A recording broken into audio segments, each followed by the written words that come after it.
नागपुर में एक के बाद एक रहस्यमयी मौतों का सिलसिला जारी है। जरीपटका में एक व्यक्ति की संदिग्ध मौत के बाद पारडी पुलिस स्टेशन के तहत ऐसी ही एक मामले ने हड़कंप मचा दिया। पोस्टमार्टम से ही घटना की सच्चाई सामने आने की उम्मीद है। पारडी के पुनपुर रोड स्थित कटरे सोसाइटी में एक 97 साल की महिला संदिग्ध अवस्था में मृत पाई गई। महिला की मृत्यु के बाद उसके बेटे पर संदेह जताया जा रहा है। पुलिस ने महिला के शव को पोस्टमार्टम के लिए सरकारी मेयो अस्पताल रवाना किया।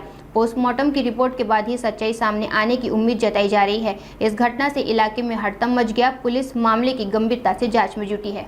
दिनांक 26/2/2025 रोजी संध्याकाळी 7:45च्या दरम्यान 7:45 वाजताच्या दरम्यान एक कॉल आला होता की तिथे महिला मेलेली आहे संशयास्पद, म्हणून आम्ही घटनास्थळी गेलो। पुनापूर रोड कटरे सोसायटी पारडी येथे ती नागपूर येथे ती घटना होती आणि त्या ठिकाणी जाऊन आम्ही खात्री केली असता मयत जी महिला होती त्या महिलेचे मुलं हे आम्ही तिथे चौकशी केली आणि मयत महिलेचे आम्ही शव ची जेव्हा पाहणी केली तिथे कोणत्याही प्रकारचं तिला कोणतेही जखम नव्हते किंवा कोणत्याही प्रकारचा रक्तस्राव नव्हता आणि अशा परिस्थितीमध्ये तिला आम्ही हॉस्पिटलला मग मेयो हॉस्पिटलला पोस्टमार्टम साठी पुढील कार्यवाहीसाठी रवाना केलं। दरम्यानच्या याच्यामध्ये जो मुलगा आहे तिचा मोठा मुलगा आणि छोटा मुलगा आणि सून हे शेजारी राहतात आणि ते तिथेच तो जो छोटा मुलगा आहे तोही तिथे तिच्या आई सोबत होता आणि तिथे त्यांची मुला एकमेकाच्या याच्यामध्ये जी बोलाचाली झाली त्याच्यावरनं संशयास्पद वाटत होतं, परंतु तिथे कोणत्या जखमा नसल्यामुळे आम्ही तो मर्ग दाखल केलेला आहे आणि पुढील जे पोस्टमार्टम नंतर आपल्याला जे फाइंडिंग्स मिळतील त्याच्या आधारावर आपण पुढील कार्यवाही करणार आहोत।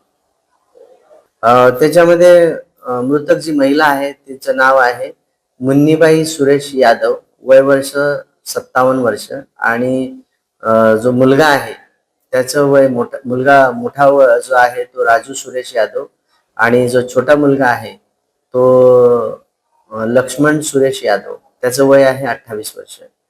आणि याच्यामध्ये तिला ज्या वेळेला मयत त्यांना वाटलं त्यावेळेला त्यांनी डॉक्टरकडे पण नेलं होतं।